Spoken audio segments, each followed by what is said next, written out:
তেজপাতা, ডিম, পেঁয়াজ, কাঁচা লঙ্কা দিয়ে ভাজা হচ্ছে, আলু ভাজা। এবারে এতে 3টে ডিম ফাটিয়ে রেখেছি, এটা ভাত থেকে দেব।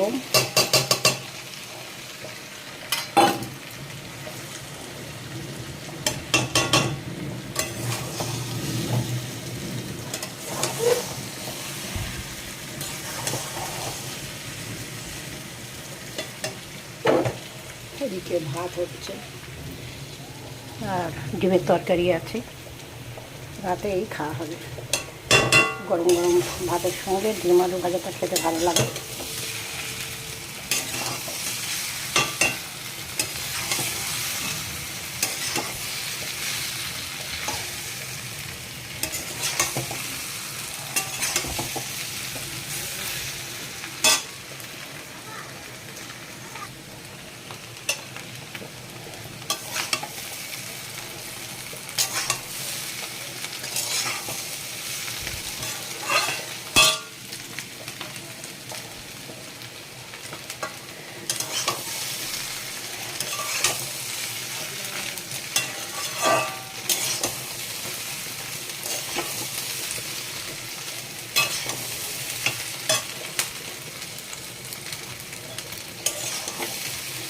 আর একটু ঝরঝরে হলে নামিয়ে নেব।